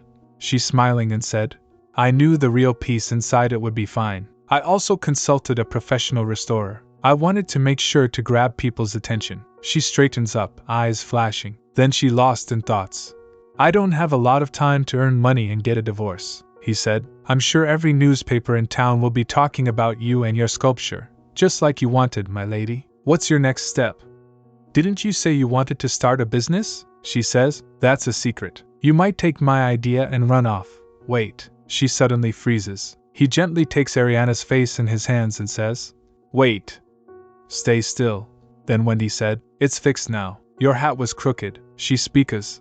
Men don't usually notice things like that, Wendy asked. True, most don't. However, I'm not a regular man, am I? She said. Well, then she began to think. His looks certainly aren't average. Wendy speaks. You should freshen up before we leave the carriage. Pictures last forever, Ariana asked. What do you mean by that? He said while adjusting the curtain to the side. The people of the capital are always thirsty for a good story. Reporters who heard about what happened at the auction hall have already gathered in front of Astaroth Manor. Someone says, I see a carriage. It's Count Astaroth. The newspapers were full of news. The return of the goddess who survived the war. The birth of the goddess of beauty. The birth of the goddess of beauty. A national treasure. It was still covered in plaster when it was put up for auction. Who is Lady Astaroth? The only person who recognized the goddess? Photographer at Sadaran Auction Hall, he said. Yes, I was in charge of taking pictures at the auction hall that day. After examining it for quite a bit, Countess Astaroth dropped the sculpture onto the floor without hesitation. All we were told was that it was an item from the 1,000-year war. We knew nothing else about it. Countess Astaroth figured out the sculpture's worth on her own, Kazan said while reading the newspaper. I'm amazed that such an ugly sculpture turned out to be valuable. Wendy speaks. I've only been to the living room so far, Kazan says calmly. I think we'll need to search Count Astaroth's office and bedroom. Things would be much easier if we could just turn the place upside down and say that it was His Majesty's orders, Wendy said. I think the House of Lords would be enraged if we went and searched a noble's manor. Since the Emperor has withdrawn from politics, they've been waiting for their chance to take over managing the nation. Things will get difficult for His Majesty if we dishonor one of those nobles, Kazan says. I know. That's the reason we're doing this. They move into a dark hallway, speaking in hushed tones. The Nameless Order of Knights' primary goal is to find the weaknesses of the nobles that support the House of Lords. Count Astaroth is close to Marquis Pelik, the head of the aristocratic faction. The Count doesn't have too much power among the other nobility because of his background, but we found that he was the source of their funds. Kazan sighing deeply and speaks. Wouldn't Countess Astaroth be willing to work with us if we said we needed help investigating her husband? You could just ask her to show you his room, then Wendy said. She's more quick-witted than you'd think. Everything will be exposed if we get ahead of ourselves, Kazan asked. Then what's your plan, Wendy? Wendy replied. For now, I'll need to gain her trust by doing the tasks she gives me. We also received our fee, didn't we? Count Astaroth runs a workshop on the outskirts of the capital. It's where he restores the items that he purchases. I want you to investigate that place. Then Kazan asked. What are you going to do while I'm busy working? Wendy replied. According to Countess Astaroth, the Count leaves his property manager, Cameo, in charge of all his assets. Kazan says softly. Cameo. I've heard that name before. Wait, could it be the Cameo? Rowen said. What the hell is all of this? Cameo sits in a chair, quietly sipping tea. Rowen stands beside him. What do you mean Ariana got famous because of some auction? What's this nonsense? And you're telling me that sculpture's worth tens of billions? You said my wife didn't know how to earn money, but she became a billionaire overnight. Cameo speaks. Calm down, my lord. She hasn't become a billionaire, Rowen said. But this article? Cameo asked. Her ladyship doesn't intend on selling the statue, does she? It's for the same reason she hasn't sold the Astaroth collection. That means she doesn't have the money to get a divorce, Rowen replied. It doesn't matter how many relics she has, she won't earn any money unless she sells them. I think she's just trying to send you a warning for giving Miss Alhina the guest room. Does that mean I don't have to worry? Cameo added. Indeed, my lord. However, you shouldn't agitate her ladyship. Not until Miss Alhina has successfully given birth to your child, Rowen said. I couldn't just let the mother of my child live in the maid's quarters. Hearing this, Cameo asked. Then why didn't you just get her a separate home? You could have gotten her a maid too. Cameo's tone grows sharp. Our plan might be compromised if people realize you're having an illegitimate child. I would have stopped you if I had known about it, Rowen says. I assigned her a maid. However, I'm against finding her a separate home. If I did that, I wouldn't be able to see Alhina every day, Cameo says. You should avoid becoming too estranged from Countess Astaroth. Your child will only become the heir if they're included on the family registry. But you won't be able to do that if her ladyship is against it, Rowen asked. Listen here, Cameo. What man could possibly be with a woman as stiff as she is? No one is as boring as she is in bed. And nothing's changed from the night we first slept together either. Then Rowen lost in thoughts. Oddly enough, she placed a lot of pressure on me whenever we slept together. She never complained, but she didn't really look like she was enjoying it either. She also wouldn't let go of her pride, and it always felt like she was trying to kill my confidence. In the beginning, I worried that there was something wrong with me, Gwen asked. Meanwhile, what's wrong, my lady? Ariana replied. My ear itches. I think someone's talking about me, Rowen began to think. But now I know that Ariana was the problem, not me. Cameo stands up from his chair and walks over to Rowen. Then he said, I couldn't care less about how boring or stiff her ladyship is. All I care is that she remains docile and doesn't interfere with our work. House Astaroth can't attract any attention. This family must stay quiet and composed, barely avoiding its downfall, just like it always has. You must prove your worth as a business partner, my lord. Don't tell me you can't handle a single noble lady. Rowen clenches his fist tightly and says with determination, Of course I can. Silencing a woman like her is no big deal. She's caused a huge fuss without my permission, so as her husband, I'll give her the punishment she deserves. A foggy street on the outskirts of the capital. Ariana wanders, holding a slip of paper. Then she thinking, Have I always gotten lost this easily? She said to herself. I've been wandering around in circles for an hour already. She thinks again. The address Helen gave me should be around here, but I can't find it. She notices a lit girl watching her. Little girl asked, Excuse me, are you looking for something around here? I noticed you've been walking around in circles for quite a while. Hearing this, Ariana said to himself, She must find me quite suspicious. Then Ariana showing the paper and asked, I can't seem to find this address. Little girl replied, I've never seen that address before. Ariana said, Huh! But that can't be true. Then she thinks, Did Helen give me the wrong address? She asked. Then, by any chance, do you know a man named Daniel Wright? I came here to see him. Little girl asked. Daniel, Wright, you're looking for my father? Ariana shocked and asked, Father, are you Mr. Daniel's daughter? The little girl nods. Then she said, Countess Astaroth. Afternoon. A quiet room. A little girl carefully served the tea. Little girl said, Here's your tea. Ariana says, Thank you. Little girl speaks. This is nothing, my lady. Daniel Wright sat in front of her, calm and composed. He looked at the Ariana and speaks. I didn't expect you to show up like this. I already sent you a letter rejecting your request. Daniel looks uneasy. Former restorer Daniel Wright. Hearing this, Ariana said, I'm sorry. However, I really need your help, Mr. Daniel. I need a professional restorer. Daniel says, It's not that I don't want to help you. That's why I gave you advice regarding the sculpture in my response. But I won't be able to go and restore any of the items myself. She asked. It's because of that incident, isn't it? In the past, Daniel Wright was such a talented restorer that he was called the Hand of God. However, after he gave his client a fake copy of their original item and sold the real one on the black market, he was chased out of the industry. People mocked him and referred to him as the Hand of the Devil. Daniel said, I didn't think someone who was aware of that incident would still come make me an offer. She says, But you were a victim too, Mr. Daniel. You only sold the item to the pawn shop temporarily because you needed money for your son's surgery. The people at that shop sold the original on the black market and gave you a copy. The pawn shop's employee is the one who was blinded by money. Saying this, she began to think. and that was Rowen's pawn shop. He claimed to know nothing about it because his employees handle matters at the shop.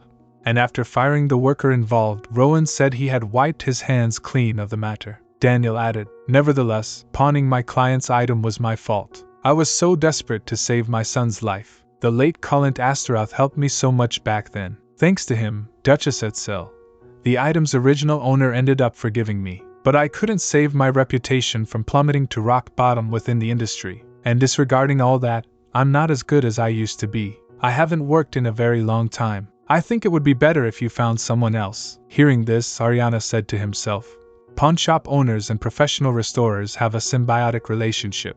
Plus, Rowen's pawnshop is the biggest one in the capital. Restorers can't help but care about Rowen's opinion since he's the one who gives them the most jobs. If I ever request something of them, they'll tell him." Then she thinks, "However, I need a skilled restorer to carry out my plan. Mr. Daniel is the only skilled person who has no ties to Rowen." Meanwhile she said, "I've never met a restorer more talented than you, Mr. Daniel. I'm sure your skill will help you recover your honor." Daniel says, "But," she speaks, "no, there's no one else. I need your help if I want to succeed, Mr. Daniel. I promise you won't regret it." Daniel recalled that Ariana's father speaks.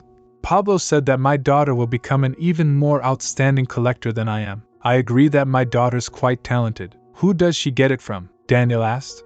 "It didn't upset you when Pablo said that?" Father replied, "Of course not. Don't people usually want their children to be better than them? That's why I'm collecting all of these relics." Daniel said again, "It would have been better if Lady Ariana had born a boy." Father asked, "Do you think so? Do you not agree?" Daniel replied, "Not at all," he says. "Even though she can't become the next count, I know she's destined for greatness. Ariana has big potential." Then Daniel thinks, "You were right about your daughter, my lord." Meanwhile Daniel said, "Honey, go get your big brother." Little girl says, "Okay." She asked, "Why are you summoning your son?" He replied, "I did something awful trying to save him, but he has now grown up to be healthy. However, he takes after me. He inherited my talent. No, he's even more skilled than I was." She says, "Pardon?" He speaks, "The late Count Astaroth said that people always want their children to be better than them. In my youth I wanted to be the best, so I thought what he said was rather strange. But I understood after I had my son. He's definitely talented. I'm the one who taught him. But sometimes he comes up with ideas that I've never even thought of. However, he has never had the chance to work in the industry, and that's because of his father and master's bad reputation. Even if I ended up working for you, I'd only interfere with your plans. So I'd like for you to hire my son instead. New wine must be poured into new bottles. I'm sure he'll be a good fit for your plans." The door opens.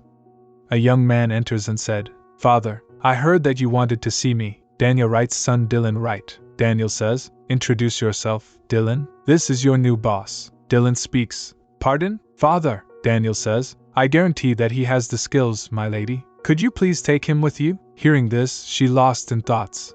Even if it's his own son, Mr. Daniel never compliments someone else's skills unless they're really talented. Dylan asked, "What's going on?" She thinks again. "I'm certain he won't have any ties with Rowen either." Dylan said, "I'm going to ask for compensation if this is a faulty product." Daniel speaks, "You won't need to worry about that. I'm confident about his skills." Dylan looks confused and then thinks, "What the heck are they talking about?" Elsewhere in the manor, Rowen knocked on the door forcefully and said, "Ariana, Ariana Astaroth." Then paused for a moment, he lost in thought.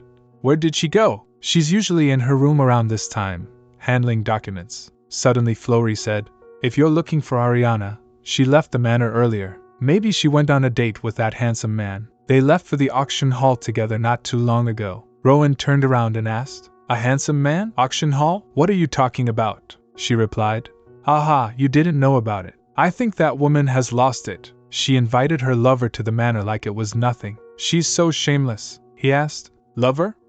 "She brought her lover here even though her mother-in-law lives in this house," she replied. "He said he was a businessman from the Crosso Principality. I think his name was Baron Sear." They looked at each other with so much passion. They didn't even hesitate to hold hands in front of me.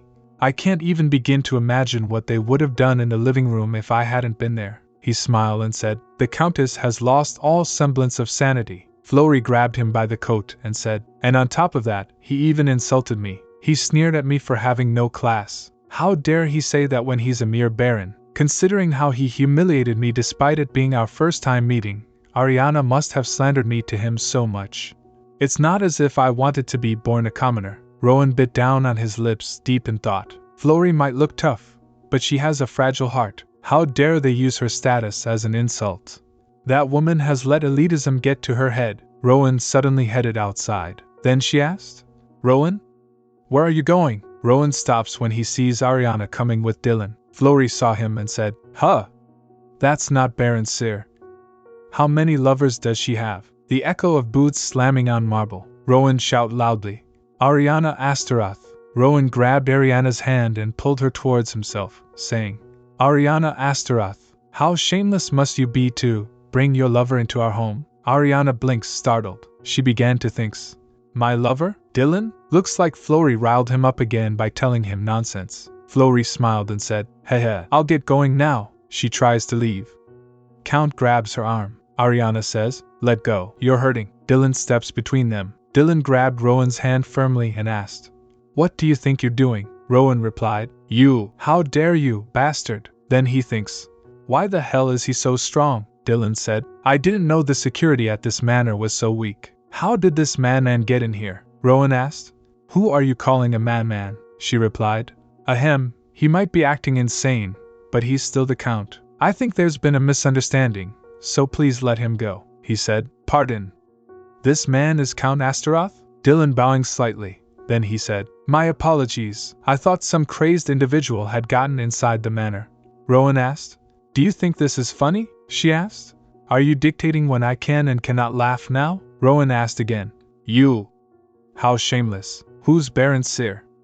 And who is this brat? Just how many lovers do you have? And how dare you brazenly bring them into our home? She trembles with rage. She began to think, has he forgotten that his pregnant mistress is living in our guest room? Then she said, you're right. I made a mistake. I should have found a lover within the manor, but I found one elsewhere instead. Rowen furious and asked, what are you? She says, I understand, so calm down. I'll keep your advice in mind, and find myself a lover inside our home. After a while, she came into the room with Dylan and said, I swear he only sees what he wants to see. I'm really sorry. I think my husband mistook you as my lover. Dylan startled and says, pardon? Someone like me? Hearing this she said, you didn't do anything wrong, Mr. Dylan. My husband is just a filthy beast covered in feces. He damages his own image, and then blames it on other people. Anyway, I knew he'd make a fuss if he saw you, but I brought you to the manor because I needed to show you this. Inside was a golden statue. Then she said, I'm sure you're aware that this golden statue was covered in plaster. I got most of it off, but I'll need help restoring it since it isn't perfectly clean. You'll attract a lot of attention if you restore it since this statue is very popular right now. It'll be similar to how I gained fame because of it. Seeing this, Dylan lost in thoughts. My father has given me restoration work before, but this is my first time receiving an actual request. Is it okay for a piece this valuable to serve as my first job?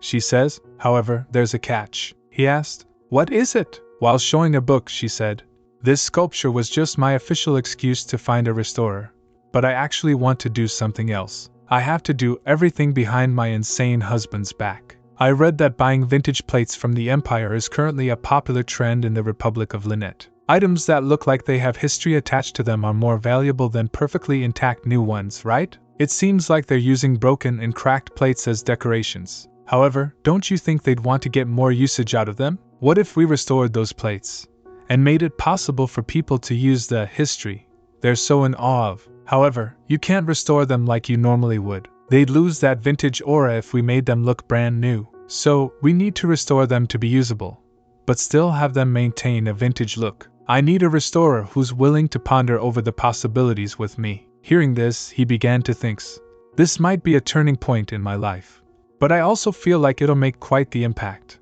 Then she asked, do you think you can do it, Dylan? He replied, yes, I'll give it a try. The next day, Ariana went to the investigation agency. She was standing in front of the two of them. Then she said, I'd like to rent this place for a brief while, though it is a bit worn down. Kazan says, I don't think we discussed that before. She speaks, consider it a new request. I'll pay to rent your space. Do you have any empty rooms? Kazan said, money isn't the problem. She asked, pardon? Is there something more important to an investigation agency than money? Wendy asked. Didn't I tell you to stay away from this area? It's dangerous. And why do you want to stay in a house that's only filled with men? She replied. The person who'll be staying here is also a man, so it doesn't matter. I'll just visit every now and then to discuss things with him. That's all. Wendy asked. A man? She replied. Yes. Wendy asked again. Is he? She replied. Goodness. I'm not as keen on finding a lover as my husband is. I won't use the rented area for anything weird. I just need a place to serve as a workshop for the business I told you about. Kazan said to himself. Business? Both of them thinks. If we can keep an eye on the business of the wife of someone on our list. Wendy said. You'll have to pay a lot for the rent. She speaks. Give me a fair deal. After all, I'm a regular customer. I'll go take a look around. Kazan whispers. We should probably tell His Majesty about this, right? We'll be renting out a space in the office he provided to us. You should be the one to tell His Majesty, Wendy. You're the captain, Wendy said. You only say I'm the captain when things get complicated. Kazan says. Come on, even when I treat you like a captain, you take issue with it. Or should I address you by your real title? Second Prince of the Crossel Principality? Wendy asked. Why are you bringing that up all of a sudden? Kazan replied. It's not like it's an insult. If I was a prince, I'd tell everyone. Wendy asked. I don't know. Would you? Kazan says. Anyway, go inform His Majesty. That's an order as your captain. Wendy spoke in a joking manner. Well, the captain's orders. Wendy freezes, looking out the window. Then he thinks. Ariana Astaroth? Dimly lit room. She wakes up in bed. Wendy is sitting nearby. Then he said. Oh, you're awake, she says. Ah. I'm sorry for causing you trouble. He asked. Why did you collapse? Despite that bump on your head, you seem to be all right, so I tucked you into bed. I got scared by a bug and hit my head on a shelf. Wendy took it in her arms and said, Oh. I think Kazan killed that bug earlier, she said. That's a relief. Then Kazan said, You nasty bastard. She asked. Did you carry me to the bed? He replied. Yes, but it wasn't hard. You're very light, she says. Thank you. He speaks. If you're really grateful, tell me why you want to rent a room here. This is my agency. I think I have a right to know what kind of business you want to run out of it. She lost in thoughts. Well, he has a point. Then she said, I'm going to start selling items to the Lynette Republic. People that prefer items that have history. He asked. The Republic of Lynette? Didn't you notice at the auction hall? About 75% of the people there were from the Republic. How are you going to export your items? She replied. I won't be selling in bulk, so I'm going to use my connections. A friend of mine is currently an exchange student in Lynette, and he's close with the local rich people. He helped me get information more easily too. But most importantly, that friend was against my marriage, so I'm sure he'll be eager to help once I tell him I'm doing this to get divorced. He asked angrily. Divorced? You're planning on getting a divorce? She asked calmly. Is that wrong? He replied. I thought you were going to just ignore things and continue living with your husband since you didn't file for divorce right away. She says, putting up with a guy like him is torturous. I can't file for divorce immediately because we have a contract. If I want to end things by just repaying him for my family's debt, my husband has to be the one to file for divorce first. I'm setting up a business to save up that money. He asked. Why did you want us to look into his background? She replied. I was going to use the weaknesses you found to threaten him. I'd tell him to start the divorce proceedings unless he wanted his secrets to get exposed. He said. That means you'll get divorced in the near future. She speaks. If you manage to find something incriminating in his past, then yes, I'm sure there must be something. Speaking of which, how is the investigation going? He says. He's currently at the top of our list. Then he thinks. Well, the list the Emperor gave us, she said. I'm glad to hear that. Come to think of it, I've been imposing on you for too long. I'll send my worker here tomorrow or the day after that, so please provide him with a room when he arrives. He added, I will. They walk outside together. She asked. Why are you following me? He replied. I'll accompany you until we're out of the alleyway. Hearing this, Ariana asked. I've paid your fee, so you don't need to worry about my well-being, do you? Wendy smiled and replied. The rent. Starting from today, I'm worried about the rent, she said. Wow. The Imperial Ball, held by the Imperial family, symbolizes the beginning of a new season in high society. Invitations signed by the Emperor are sent to all the families listed in the Nobles Reference Book. This ball is considered a preview for how the upcoming season will play out. It's an opportunity for people to see who is popular, hear what happened during the last season, and discuss what kind of music and clothes are currently in trend. It's a battlefield where everyone fights to look better than their peers. All of the participants do their very best to look perfect for the ball. Mrs. Green shouted loudly in the dress shop. Is this everything? How can I wear one of these dresses to my first imperial ball? Designer replied. Yes, this is all we have, ma'am, Mrs. Green said. What did you say? You should be bringing me new designs, not just standing there and saying that this is everything you have. Designer speaks. You don't have to buy a dress if you don't like any of them. I'm already fully booked today with orders, so I have to leave as soon as possible. Mrs. Green asked. What? Designer lost in thoughts. I came because Countess Astaroth's the one who invited me, but I don't see her anywhere. Besides, the Imperial Ball is, well, I guess they'll figure it out themselves. Even if this designer only works with nobility, this is outrageous. Mrs. Green thinks angrily. I'm Count Astaroth's mother. How dare she treat me like this? Flory said to himself. We won't be able to buy anything if mother doesn't stop. That can't happen. Then Flory said, Actually, I think they look fine. You should pick this one, mother. It'll look good on you. Mrs. Green says. I don't like it at all, but I guess it's fine if you say so. Flory said. You look lovely in everything. Mrs. Green speaks. No. You're the one who looks beautiful in anything. My wonderful daughter, you should wear this one. Flory says. Yes, I love it, Designer said to himself. I wonder if her ladyship knows what these two are doing. As the designer was leaving angrily, Alhina said. That's the designer from House Blonde's boutique. I guess Ariana must have gotten a new dress for herself. The new season's going to start soon, he asked angrily. What? That famously expensive boutique? They gossip about Ariana wasting money, he said. It looks like she's indulging in luxuries. Ever since everyone started praising her for buying that statue. But in reality, she doesn't have any money of her own. I'm sure she'll ask me for more money now that she's wasted all of the manor's management funds. She says, Don't be so upset, my lord. After all, showing up to a party while wearing a pretty dress is one of the duties of a countess. Everyone will think House Astaroth is doing poorly if she shows up in something shabby. He added, Well, it's not like I told her to wear shabby clothes. I just don't think she needs to buy something so expensive. People should live within their means. Speaking of, your clothes are far too simple, she said. I'm just a servant, so this is all I can do within my means. He asked, What do you mean by that? You're my lover, and the mother of my child, Alhina replied. My lord, Rowen said, I'll go ask that designer to come back. We need to get you new clothes, Alhina says. No, you don't need to do that. I don't need anything. Rowen speaks. Alhina, you're so frugal. We aren't able to go to parties hosted by other people together, so I'll throw you a luxurious party myself. It'll be a party you can attend without an invitation. You'll get to attend while wearing a pretty dress that day, Alhina asked. Would that be okay? Rowen replied. Of course. This is the least I can do for my woman. I'll go get that designer. Maid whispering. His lordship treats you so well, miss. I'm quite jealous, Alhina said. Really? Then she thinks. She called me miss, Alhina asked. Does it look that way to you too? I knew this was the right choice. Lady Ariana is seated in a lavish drawing room. Suddenly Gwen enters and said, My lady, his lordship said that he'd like for everyone to have dinner together this evening.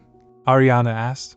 That's strange. Will Flory and Mrs. Green be joining us too? Gwen replied. Yes, it seems so. Hearing this, she lost in thoughts. He must have something to say since he's inviting his allies. Then she asked. Tell him I'll be there, Gwen replied. Are you really going, my lady? She said. We live under the same roof, so I can't avoid them all the time. I'm also curious about what he has to say. I'm sure I'll feel sick afterward, so please have some medicine ready for me, Gwen says. Yes, my lady. Rowen makes an announcement at dinner. Everyone is seated. Rowen speaks confidently. I'll be hosting a party at our manor before the season ends. She asked. A party? That's quite sudden. Saying this, she began to think. So this is the reason why he invited me to dinner, she said. People usually send out invitations 2 months before a party. If it's a small party without too many people, I think you'll be able to host it despite the short notice. Then she thinks again. Judging by their reactions, Rowen must have come up with this by himself. After a while, she asked, But that isn't what you want, is it? He replied, Correct. I want a big and luxurious party, she asked. But why? There must be a reason you want to host a party so suddenly, he replied. Florie's old enough to get married now. I'll host a big party at the manor, and greet the guests with her. She asked again, wouldn't that be the most natural way for her to meet young noblemen? Then she lost in thoughts. That's the grandest way of meeting people, but she'd need to be a noble herself. If he isn't careful with how he introduces her, noble families might take it as an insult. He asked, how dare you disrespect us? Suddenly Mrs. Green said, goodness. That's such a great idea, my lord. You're right. It's about time Flory found a good husband. Rowen speaks. I should have thought about this earlier. I was so focused on fulfilling my duties as Count that I forgot my duties as an older brother, Mrs. Green asked. Still, better late than never. Right, Flory? Flory replied. I won't marry anyone that has a lower title than a count's. Marrying someone with a lower status than my brother is a bit. Hearing this, Ariana lost in thoughts. But your mother is Baron Alpin's mistress, and a baron is lower than a count, Rowen said. I want the most extravagant chandelier for the party, Flory says. Oh, that's a good idea, Ariana said. Please don't include me in your plans, Rowen asked. Isn't the lady of the house the one in charge of sending out the invitations? I don't think you have a choice, Ariana replied. If you really understood what my duties were, you wouldn't have decided to throw a party without consulting me first, Flory asked. All you have to do is send out invitations and prepare the food. Is that such a hard thing to do, Ariana? It's just a party, Ariana thinks. Just a party? Flory said. I have to come up with a theme that's different from other parties. Prepare various types of food for the guests. Be aware of the relationships between the people I want to invite, and make sure no one feels uncomfortable. It isn't a simple job, Ariana thinks. These people think that everything I've done in this house is easy. Flory shout loudly. Just be honest, and say that you don't want me to find a husband. You're afraid I might marry into a more prestigious family than yours, aren't you? Ariana asked. Flory, if that's what you believe, do you really think there'll be any suitable candidates to choose from the people that I invite? How do you know what kind of guests I'll have? Then she began to think. There's no way Ariana would find me a good husband. She can't be inviting high-quality guests. Then Rowen thinks. I just wanted to throw a party for Alhina, not Flory. Does that mean I have to arrange this annoying party myself? Ariana rose up and said, I think it would be better if you arranged Flory's party instead. It shouldn't be too hard. After all, it's just a party. Mrs. Green called out to Ariana, and she turned to look. Then Mrs. Green said, Hey, you can't just leave like that. We need to discuss which parties we'll be attending. We should have talked about this 2 weeks ago. I had to take matters into my own hands since you're so lazy. Mrs. Green handed the list to Ariana and said, I organized the list myself. I've circled a few names. Send them letters to inform them that Flory and I will be attending instead of you. You can go to the rest of these parties by yourself. Seeing this, Ariana thinks. She circled all of the parties being held by influential people. She even circled the imperial family's ball. How shameless. It's part of the countess's duty to choose which parties she'll attend, for her to hand me this list. She's basically saying that she's the lady of the house, not me. I guess she wants to regain her authority after I humiliated her last time, Ariana said to himself. Commoners like Mrs. Green and Flory need a reason to attend a party held by a noble family. To them, that justification came from a letter written by Ariana, stating that her mother-in-law and sister-in-law would be attending in her stead. Then she thinks again. I don't really enjoy parties that much. I just let these two take my place because I know they like going to them. Mrs. Green expects me to do this for her even though things are bad between Rowen and I, Ariana said. I'll take it into consideration. Mrs. Green smiled and said to himself.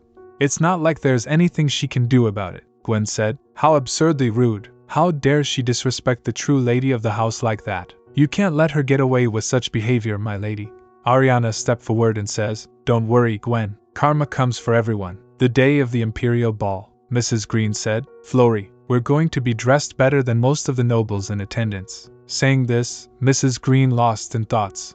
Baron Alpina wouldn't relent no matter how much I tried to persuade him, so I was worried I'd have to give up. But I finally got an invitation to the biggest ball in the empire. That wench Ariana didn't give us the invitation until now, even though she had no intention of going to the ball. Parties like these are only meant for certain people. Then Mrs. Green asked, why is there no one in the lobby? Hey you! Do you know where Count Astaroth is? Maid replied. His lordship has already left. He said he was going to play a game of cards with his friends before going to the imperial ball. Hearing this, she shocked and lost in thoughts. Did he forget that this is his mother and sister's first imperial ball? Well, there's no helping it. We'll just have to go by ourselves. As she got down from the carriage, she said, "At least the carriage has been prepared for us. Hurry and get in, Flory." They look around, confused. Mother said, "We've arrived. Please step out of the carriage." Flory speaks. "This isn't the main gate. That stupid coachman must have dropped us off at the wrong spot. We need to get back in the..." She stops. "Huh? The carriage is gone," Mother said. "What?" Flory speaks. "What should we do? The ball's going to start soon." Hearing, Mother thinks, "I bragged so much about going to the imperial ball. I can't just go back home like this." Then she said, "We just have to get to the main gate, right?" "The carriage isn't our only way of getting there," Flory asked. "It isn't?" Mother shouted loudly. "What are legs for? Walk." She arrived at the main gate, exhausted. Her clothes were disheveled. Flory saw him and says, "We're here. I feel like my feet are all scratched up," Mother said while raising her hand to slap. "Flory, that doesn't matter right now. Hurry up, fix your hair and dress." Then Mother said to himself, "I'll get that stupid coachman fired as soon as we get back home." Mother began to think, "But we'll enjoy this party first. I can't believe we're at the same event as such extravagant people." Meanwhile, Mother said, "All right. Let's go, Flory." She began to think again. "I'm also someone who's taking part in the imperial ball. Those people look quite rundown. Are they okay?" A guard stands at the entrance, checking invitations. Other nobles pass freely, Mother said while showing the invitation to the guard. "We're from House Astaroth," guard says. "House Astaroth, I see." Mrs. Green suddenly began to think, "What's taking so long? He let everyone else pass without even checking their invitations. Is there a problem with our invitation? That can't be. I'm certain it was sent by the imperial family." Guard speaks. "This invitation was sent to Countess Astaroth. I know all the faces of the people who are in the noble's reference book." "You are not Countess Astaroth." Then guard shout loudly, "How dare you try and enter the imperial ball by impersonating a noble?" Mother asked. "What? Impersonate? What are you saying?" "I'm Count Astaroth's mother. I got this invitation from my daughter-in-law," guard said. "You received it from her ladyship?" "Don't be ridiculous. Only people who are in the reference book can enter the imperial ball." "But the invitation..." "These invitations are sent out to inform people about when the ball is taking place. Do you think it's some sort of free pass?" Mother shocked and says, "What?" He speaks. "This isn't my first time dealing with people like you. I don't know how you stole this invitation, but you'll be charged with both theft and impersonation of a noble. Take them straight to the dungeon." Mother screaming as guards grab her. "What are you doing? Do you know who I am? I'm Count Astaroth's mother. Let go of me this instant." A messenger kneels before Count Astaroth.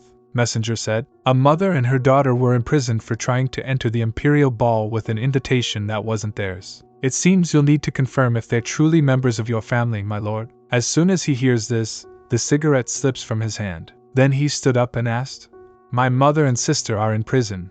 That can't be." He recalls their words from earlier. Come to think of it, they said they were going to a party today. They weren't referring to the imperial ball, were they? Only people who are in the noble's reference book can attend that party. I assumed everyone knew that, but I never thought they'd try to go. We should go." Mother and Flory sit in a cell. Count Astaroth enters. Mother saw him and said, "Oh, my beloved Count Astaroth, please teach these guards a lesson. They're accusing us of impersonating nobles. Bringing an invitation with me isn't a crime." He went closer and said, "Only people who are in the noble's reference book can attend the imperial ball." Mother confused and says, "What? But at other parties, we only need an invitation. We just came in place of Ariana." He speaks. "This is a ball held by the imperial family. It's hosted by Her Majesty, the Empress herself. How could someone dare give away an invitation that was sent by Her Majesty? If someone is unable to attend, that's fine, but this is unacceptable." Mother said, I didn't know. I thought having the invitation would be enough." He says, "Ariana didn't say anything. This must have been that wench's plan all along. This is all her fault. That doesn't matter right now." Then he lost in thoughts. "If people find out that my commoner family did something like this, my hard-earned reputation will be ruined, and people will start calling me a peasant again. What should I do? How do I fix this?" Guard says, "My lord." On the other side, Ariana sits in a chair, enjoying her tea and lost in thought. I'll let him figure this one out alone. He'll have no idea how to resolve a situation like that. A loud noise echoed. Ariana stood up and said, "Isn't the Imperial Ball today? Why are you back so early?" Suddenly, he slapped her, and Ariana fell down. Maids shout loudly, "Dear Lord! Lady Ariana!" As soon as she started to step forward, Ariana stopped her with a gesture. Count Astaroth and Ariana stand face to face. Ariana's cheek is red where she was struck. He asked, "You did that on purpose, didn't you?" She asked. "What are you talking about?" He replied. "The Imperial Ball. You fooled my mother into thinking that she could enter with an invitation. You were trying to humiliate my family. Mother and Flory are locked up in the palace's prison for impersonating nobles by bringing an invitation for the ball. You're the one who gave it to them," she said calmly. "Yes, I am," he shouted loudly. "I knew you did this on purpose," she added. "However, I didn't tell them they could use it to attend the Imperial Ball. Since it was splendidly fancy, I thought your mother wanted to keep it as a souvenir." He bit her laugh and said, "Ha, that doesn't make any sense. She's been able to attend every party with just an invitation until now, so it's only natural that she thought." She asked, "If that's true, are you telling me that your mother didn't have the common sense to realize that only people in the noble's reference book can attend the Imperial Ball? Did you come here simply to relieve your anger?" he asked. "What are you saying?" "I'm asking you to take responsibility for your actions," she asked again. "Did I force your mother to attend that party?" "How is any of this my responsibility?" she said while gesturing. "If I were you, I'd be looking for a way to resolve this instead of being angry at me. If you can't figure it out on your own, you should ask someone for help. Go consult with Cameo. I think you've taken out enough of your anger on me through that slap." He turned back and said to the maid, "Call for a doctor and get her treated." Then the doctor came and, looking at her, said, "I put on some ointment, but it'll probably bruise." Hearing this, she speaks. "It's fine. I don't go out that often anyway. I'll just cover it with makeup if I need to." Doctor said, "You still act as tough as you always have. Please don't take your health so lightly, my lady. You're the one who needs to take responsibility for this house's future." She says, "Gwen, could you please wait outside?" Gwen bowing her head and said, "Yes, my lady." Then Ariana asked, "You know that Alhina's pregnant, right?" Doctor replied, "Yes, my lady." Ariana speaks. "Count Astaroth said that he has to add their child to my family's registry because he thinks that I'm infertile." Hearing this, he startled and said, "What did you? It's true that pregnancy isn't a good idea for you because you're weaker than others, but being infertile is a completely different story." Ariana says, "His lordship seemed rather convinced." He asked, "How could he know something that even I don't know about as your longtime doctor?" "You're perfectly healthy in that regard, my lady. In fact, I thought Count Astaroth could have been the problem. However, seeing how Alhina is pregnant, I must have been mistaken." Ariana asked, "What do you mean by that?" He replied, "To be frank, it's very odd that a healthy couple was unable to get pregnant for so many years, so I looked for various signs." Then Ariana asked, "Did you discover something suspicious about Rowen?" He replies, "Yes, I did. However, I thought it better to stay quiet until I was completely certain." Hearing this, she said to himself, "Rowen hired a personal doctor a year ago, claiming he wanted his health managed separately." He added, "That's correct. I was concerned because I couldn't keep an eye on him, but since Alhina is pregnant, it must mean he doesn't have any issues." Ariana smiled and said, "Yes, that might be the case. Actually, I was curious about something else. His lordship must have had some reason for being so convinced that I was infertile." He's shocked and asked, "Are you perhaps suspecting me?" Ariana replies, "No, if that were true, Rowen wouldn't have hired his own doctor. Then who could? Someone who was close to Alhina." Then she said to himself, "Barris. I believe I'll need to look into him first." He said, "You suspect my son?" She speaks, "I cannot have an enemy among the people closest to me. I want to be absolutely sure. Would you please check for me, doctor?" He says, "I shall, my lady." Rowen goes to Cameo for help. Cameo, sitting comfortably in a chair reading the newspaper, asks, "And then what happened?" Rowen replies, "What do you think? I couldn't just leave my mother and sister in jail. I got them released by saying they were my family." Cameo says while flipping through the pages, "That's a shame. If you hadn't found a way to resolve things while you were there, they would have just stayed in jail, which was the best possible scenario." Rowen confused and said, "What?" Cameo says while gesturing with his hand, "You could have just returned to the manor and sent the emperor a letter. saying that your family's maids were to blame and asking for his permission to handle the situation yourself. There's no reason for His Majesty to punish your mother and sister for something as trivial as impersonating a noble. They would have only spent a few days in jail, Rowen said. That was an option. Then Cameo speaks again.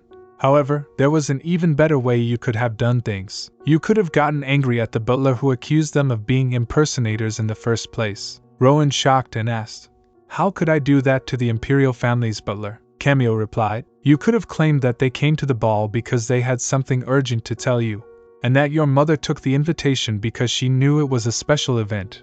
But the butler had them thrown in jail before they even had a chance to explain. If you had gotten angry, the butler would have realized what the situation was, and probably would have released them. After all, there's no need for him to become enemies with the Count, is there?" Then he added, "In that case, they wouldn't have been in jail, and you could have ended things by making it look like it was the butler's fault. Well, I guess that man would have found out regardless, considering how stupid the women in your family are. Still, wouldn't that have been less humiliating than letting rumors spread throughout high society?" After hearing the whole situation, Rowen fell into deep thought. Stupid, but he's right. We lack that common sense because we weren't originally nobles. However, things are as bad as they can be between me and Ariana right now. They should have realized something was strange when Ariana just gave them the invitation. Clenching fists, he began to think again. "I've been trying so hard these past few months to stop people from viewing me as a new money commoner." Then he says, "That's enough. Tell me what I need to do. I need to sort things out."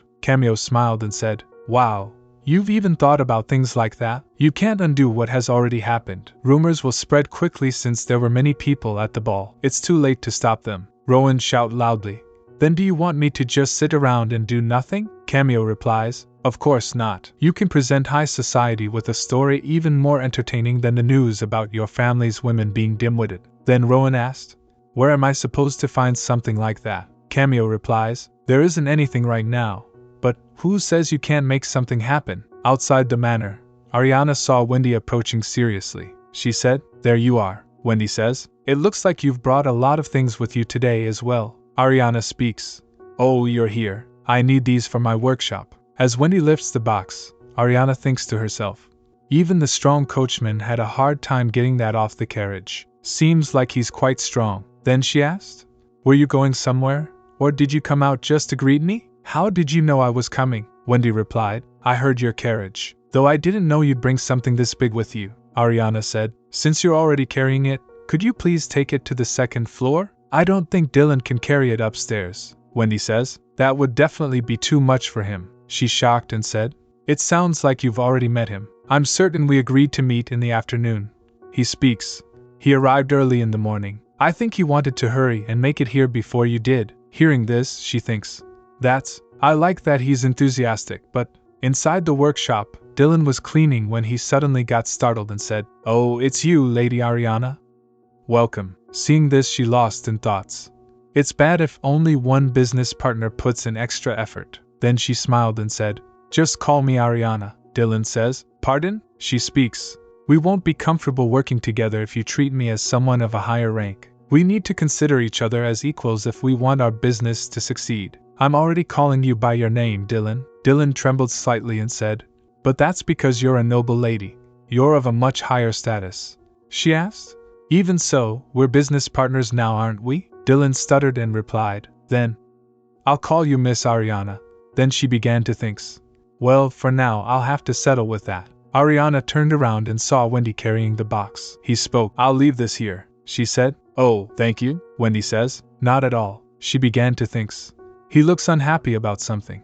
But I thanked him already. How strange." Then she asked, "Oh, do I also have to pay you for carrying my things?" Wendy asked. "Do you really think that's the case?" She asked again. "Then, why are you upset?" Wendy asked again. "How do you address me?" She replied, "Sir," Wendy said. "Wow. What a wonderful form of address. It really emphasizes the distance between us, doesn't it?" She speaks. "Wait, are you really acting this way because of how I address you? You're upset that I called Dylan by his name but not you?" Wendy says calmly. "Well, you can keep calling me that if you want." His gaze fell on Ariana's cheek, and he was left stunned. As he moved closer to her, he gently touched her face. And he angrily asked Ariana, "Who did this to you?" She shocked and said, "Oh, it's not like that. I hit myself with something by accident. Wendy speaks. Don't talk nonsense. Tell me what actually happened, she says. I did my best to cover it with makeup. How could you tell? You're quite detail-oriented, Wendy asked. It's swollen. How could I not notice it? She replied. I guess that's also a skill you need for your job, he says. If I think about it, there's only one person who could hit you in that manner. Do you want to continue living under the same roof as him? You should kick him out, or temporarily leave the manor yourself. Hearing this, she said, if I could have gotten rid of him by kicking him out, I would have done it by now, and I have no intention of leaving my home. There probably isn't another man who wants to protect me as much as he does. He can only be a noble. If I add the illegitimate child of his pregnant lover to my family registry. Wendy let out a long sigh and said, even if you were just barely alive, that would be a hard thing to do. Then he asked, why aren't you protecting yourself? She replied, I don't think that's something you need to be concerned with. Just take care of the task I asked of you. He speaks. And you should take care of yourself because I want to make sure you pay the rent. Dylan awkwardly asked, excuse me, should I step outside for a moment? She held his head and replied, no, there's no need for that. Well, anyway, I'm sorry. I upset you when I suddenly raised my voice, didn't I? I acted so confident, but I was actually just embarrassed that I got hit by my husband. Hearing this, he asked, why would you be embarrassed? He's the one who should be ashamed of himself, she replied. You're right, but what can I do if he has urges like that? I'll pay him back for hitting me, so don't worry. Sir, I mean, Wendy, you can help me by conducting a thorough investigation on him. He thinks. Wendy, she said calmly, I know your actual name, but it's the same as my husband's, so I don't want to call you that. Terrible husband. Rowen, Detective, Rowen. He gestured with his finger and said, Kazan is the one who gave me that nickname, but I'm all right with you calling me that for now. However, to make things fair, I want to call you by a nickname too. Seeing his finger, she thinks, why do we have to be fair when it comes to names? She says, then you can call me Nana. I don't really have a nickname, but that's what my close friends call me. He added, very well, Nana, we finally feel like business partners. I'm going back downstairs. Good luck with your work. Then she began to think. I'm glad that he seems happy with this. She speaks. I brought the sculpture with me. I'd like you to use all the skills Mr. Daniel has taught you to restore this to the best possible condition. Dylan says, yes, my lady. Miss Ariana. He placed his hand on the box and said, and this over here is even more important. Ariana took out the broken plate and began to say, these are plates I found at Astaroth Manor. We didn't throw them away even though they're broken because they're still of high value. You can use these to test how you'll restore the others. Dylan speaks. Oh, to be honest, I thought about what you told me last time, and already tried restoring some. These aren't expensive plates, but you can still take a look at how I fixed them, she said. You put color in between the fractured parts of the plates. He says, yes. You told me you wanted it to be obvious that they had been restored, so I mixed some color into the resin on purpose. Hearing this, Ariana speaks. I really like your idea, but then she thinks, I feel like the color is a bit too cute. I wonder if there's a way we can make them look more elegant. Why didn't I think of this earlier? Then she asked. Dylan, would you be able to try a different method? Dylan clears his throat, said, that method. I don't think it's impossible, but, she asked, what are you so worried about? Just give it a try. I'll give you money for the soodles, he replied. If so, could you give me a week? I think it'll take me some time to find the best way to make the glue. She speaks. I can give you more time than that if it means you'll succeed. She lowers her voice. Then she lost in thoughts. I'll use the trust fund my father left me for transactions like this so my husband doesn't find out. She hands over a blank check, speaking. You can use this to buy the supplies. Seeing this blank check, Dylan was shocked and thought, I'm really working with someone from a totally different world. Meanwhile, Rowen began to think, I definitely heard that she was bedridden from shock. But actually, it looks like she had enough energy to make a complete mess of the room. A lavish drawing room. Servants whisper while clearing up a mess. Rowen enters. When Mother asked, Rowen, my precious Count Astaroth, you heard too, didn't you? Word of what happened has spread everywhere. Everyone's talking about how vain Flory and I are and how we're full of ourselves. Then he thinks, all of high society knows now. Commotion at the imperial ball by the family of a count of common origin. The family of a commoner turned noble may not know. What should we do? How can I keep my head up in high society now? And what about Flory's party and her potential marriage candidates? After a while, Rowan starts thinking again. Party? Yeah, right. If we don't cancel the event and no one shows up, we'll get ridiculed all over again. Mother speaks. I asked Baron Alpina to help us, but he didn't answer. He used to answer my requests to have secret dates within hours. Rowan wasn't listening to anything. He was lost deep in thought. She's so pathetic for being this anxious even though she can't come up with a solution. This is how Ariana and Cameo must have seen me. Suddenly he speaks. Ha! Don't worry. The rumors will fade soon enough. Mother shocked and asked. What do you mean by that? That's impossible. Every single newspaper is talking about us, he replied. Everyone will turn their attention to the next interesting scandal that happens. Mother said. The next interesting scandal? Rowan says. If you can't make a situation go away, cover it up with an even bigger one. Everyone will forget about us in no time once they hear a far more interesting rumor. Mother asked again. What kind of things are you going to spread? Will it be about that wench Ariana who played this trick on Flory and me? Rowan replied again. That won't make people stop talking about the Astaroth family. I have something in mind. Rowan looks out the window and then starts thinking again. Ariana, you mess with my people. Did you think I wouldn't touch yours? 3 days later, Ariana room inside Astaroth Manor, a dimly lit study. Papers and materials scattered over a wooden desk. Then Ariana sits at her writing desk, thinking. I gave Dylan a week, so he still has 4 days left. I have to come up with another amazing event before people forget about me. I have nothing right now, so I'll soon be the face of my business. Suddenly she said to himself. After the Sadaran auction, I was mainly invited to auctions or art exhibitions. The first official event that the person who discovered the birth of the goddess of beauty attended would attract attention in one way or another. However, some people were suspicious of me. It could have been a coincidence. Maybe she hasn't attended any other events because she just got lucky. I can't believe a young noble lady like her had such skill. I think someone's supporting her. I have to get rid of everyone's suspicions this time. The Sadaran auction was all a show. I have to show people my true knowledge and capabilities now. That means I have to be careful when choosing the next location. The topics I've learned about, and the love for culture that I've inherited from my ancestors. The place I can showcase those things is. She picked up the envelope and began to read it. Invitation to the first ever reveal of the Imperial Museum's vault.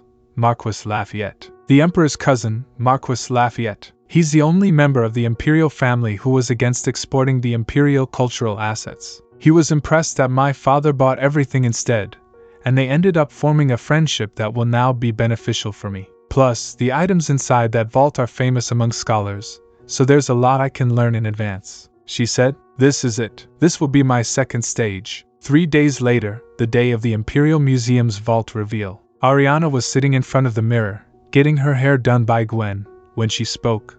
The Empress will be attending this event, so I can't stand out more than her. I heard she'll be wearing a blue dress, so we should avoid that color. Hearing this, Gwen thinks, I can't help but make her ladyship look beautiful, so I'll have to hold back this time. Ariana said to himself. They keep items that are tedious to store properly inside the Imperial Museum's vault, as well as items that are too valuable to put on display in case someone tries to steal them. This event is being held for professionals in various fields and journalists. The Marquis probably put me on the guest list after he saw how popular I'd become. I'm not good enough to be called a professional yet. Lost in thought, she suddenly began speaking to herself.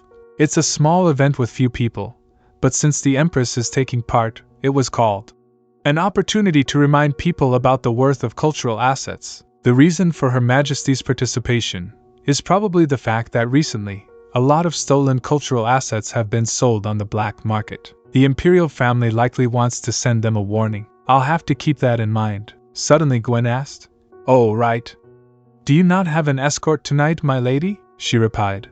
I'm going alone today. Only people who are invited can attend. Marquis Lafayette will be escorting me instead, Gwen said. I see. Then Ariana lost in thoughts. He's a good man, but I think he's trying to make himself look better by having me on his arm. He's quite calculating. I asked if it was all right for him not to escort the Empress, but he said Her Majesty already had someone. Ariana opens the invitation and then falls into deep thoughts. Will someone from the Imperial family be joining her? Is it the Prince? Or, His Majesty might even make a surprise appearance to grab people's attention. She turns to her maid. She said, I'll see you later, Gwen. Gwen says, Yes, my lady, she said to himself. She's the one who dressed me up. Ariana, a soft voice calls. Ariana. She turned around and there stood Alhina. Alhina said, I was waiting because I saw your carriage outside. I wanted to see you off. Ariana thinks, Alhina wants to see me off? What is she up to? They stood facing each other. Alhina flaunts her outfit. Then Ariana saw his outfit began to thinks. Those clothes were made by House Blonde's designer. I guess she's trying to upset me by showing off that Rowen only bought her new clothes. It's so obvious what she's trying to do. But I don't need to play along, Alhina said. You're jealous, right, Ariana? Hurry up and say that you're jealous. Hearing this, she thinks again. There's nothing Alhina could do to upset me. Then she says, That's a nice outfit, Alhina. Alhina smiling and speaks. His lordship got it for me, Ariana asked. I see. But aren't those clothes a bit too fancy for a garden stroll? You should go outside with his lordship. Perhaps a date would be nice. Hearing this, she got lost in thought. Ariana speaks. I'm sorry, but I don't have time to talk for long. Then Ariana thinks. There's no way he'll take his secret mistress out unless he's truly lost his mind. Ariana turned and said as she walked away. Enjoy your walk, Alhina. There's no place left for you to stand upright and tall, Alhina. You gave up everything to get one man. The Grand Imperial Museum.